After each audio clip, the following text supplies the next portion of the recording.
The Plano ISD portfolio includes the K-1 and 2 student portfolios, as well as the Plano literacy data for grade levels K through 5.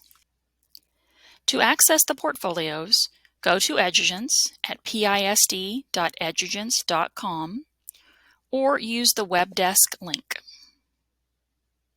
From here, you have a couple of options depending on your level of access to Edugence. On the left-hand menu, you may have an option here that says Elementary Portfolio. If you do, that's your shortcut link. Click that and go right to the portfolio. If not, up here on the top right, click on the Apps icon and then select Reports. Scroll down in the center of the page until you get to the Portfolio section. There's only one option here, so simply click on Portfolio. From here, your campus and your teacher name should auto-populate for you. The next three boxes, year, enrolled grade, and test grade, what you put here depends on what you are looking for in your data. If I'm in the 2021-2022 school year and I want to enter data for my currently enrolled students, then I need to make sure the year says 2022. Edugence names the school year for the second half of the year, the second semester. So for 21-22, the entire year from August to June, the year needs to say 2022.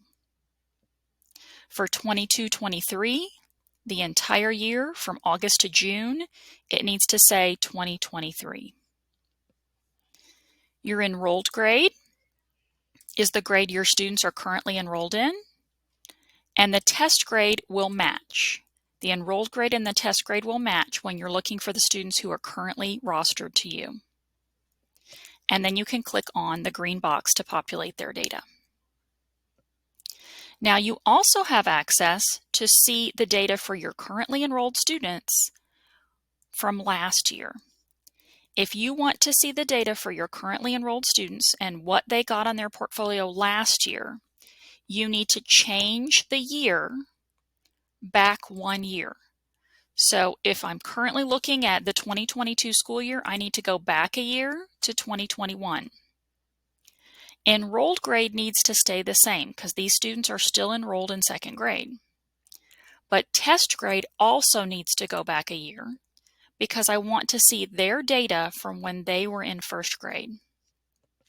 And likely I want to change the admin date because I probably want to see where they were at the end of the year rather than the beginning of the year. And then click on the green box to populate the report. This allows you to be able to go back and see where your students ended last year so that you can continue on from there.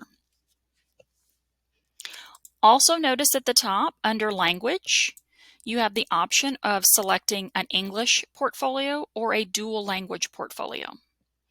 Depending on if your students are being tested in English or if in your bilingual classroom your students are being tested in Spanish, this will be your selection in the language section of the portfolio.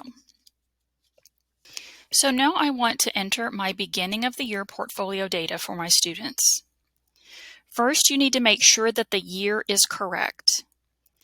Everything for the entire school year from August to June goes with the second half of the school year, second semester. You must enter the data in the correct year. There is no way for us to move the data if you've put it in the wrong place. Make sure enrolled grade and test grade match. Make sure your administration date is correct, beginning of year, middle of year, or end of the year. And choose the language that the student was tested in, either English or in a dual language classroom. In bilingual, you will choose dual language. And then press the green button in order to enter the data.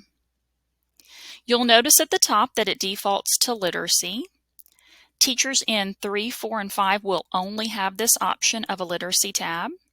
Teachers in K1 and 2 will also have mathematics, science, social studies, and citizenship, as well as PE, art, and music.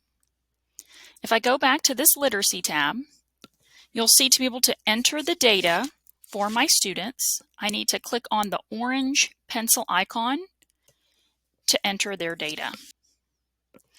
MAP scores will auto-populate where it says MAP Measures of Academic Progress. If for some reason this MAP score is not correct, you need to click on the blue refresh button to refresh the MAP score, and then make sure that you click Save at the top of the page. The MAP scores will not automatically refresh if you have already entered data at a certain season of the year, so it's likely that you will need to use that blue refresh button. You will notice that Elementary Teaching and Learning has included all of the essential standards, as well as some foundational standards to show growth towards proficiency for your students. These are the standards that you'll be rating your students on throughout the year.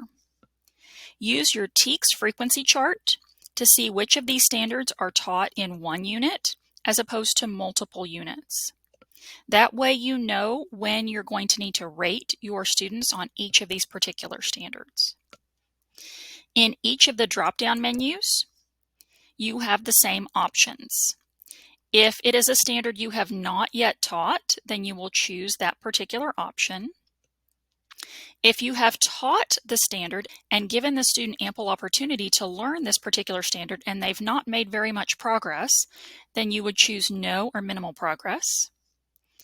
If you've taught this standard and given the student opportunities to learn and they've made good progress, then you can click on adequate progress. Mastery is for when the student has mastered that particular standard. If it is a standard that spirals throughout the year, you may not be selecting mastery until the very end of the year when they've had throughout the year in order to master that particular item. In the reading record section, you have an option for level, and you'll choose what level the student read at. Notice that accuracy and comprehension are both in percentages. So the accuracy is the percent correct. The comprehension is also percent correct. These fields do not accept decimal points. So you will need to take the comprehension score that you get from your reading record and turn that into a percentage to make that fit into this particular box. You also have a space here for fluency as well. Once you've entered the data at the top, scroll down to the bottom and you'll notice that there's a section for comments. There's a place for PE, art, and music teachers to enter their comments, as well as a spot for classroom teachers to enter their comments. These comments will appear on the PDF copy that you will send home with parents. Once you've entered all of this data, you'll want to save it at the top of the page. And then a quick way to move on to the next student is just to click on the next arrow on the far right. This moves you from one student to the next, so you can quickly move through all of the students that are rostered to you. Once you've entered the data for reading, for literacy, then you can enter the data for other subjects. So close this window. Up here at the top, you'll select the next subject, and then you'll repeat the same process, choosing the icon, and then entering the data for the next student. Again, saving the data, and then moving on to the next student. Note that there is a place for PE, art, and music teachers to enter their data. Depending on your campus conversations, those PE, art, and music teachers may be entering their own data. They may be giving that to classroom teachers to enter it. It just depends on the conversations you're having on your campus. But PE, art, and music teachers do have access to EduGence to be able to enter all of that data.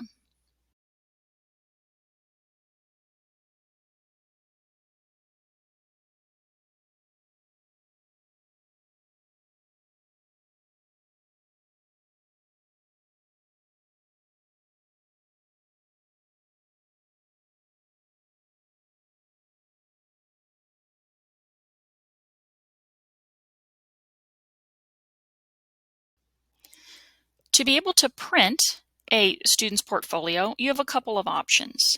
When you're in the editing screen, you can print the student portfolio by clicking the print icon at the top right of the page. Or if you would like to print several portfolios at once, you can select all of the students by clicking on the checkboxes next to their names on the data summary page, and then click on print in the top right. From here, you will choose if you want the portfolio to be printed in English or Spanish. Now, this depends on the language spoken by the parents. This has nothing to do with how the student was tested. This is about the language that the parent is most comfortable with. So if it is a student who was tested completely in English, you can still print the portfolio in Spanish so that those parents will be able to understand the portfolio better. You'll make your selection, and then you'll notice that the portfolio will become a PDF in the bottom corner of your page. And from here, you can print it however you need to in order to share that with parents. You also have the option in the top right to print MTSS letters if necessary. Now, you may not need these for every student, so again, you can select which students need a letter and which ones do not, and then click on the parent letter in the top right. Again, this will produce a PDF letter that you can fill out for a particular student. You'll see student names at the top. You'll check the boxes as necessary, sign and date it, and then this will be the RTI or MTSS letter for any students that are identified Tier 2 or Tier 3. These can be saved as a PDF on your computer, and these can be printed in order to be signed by parents.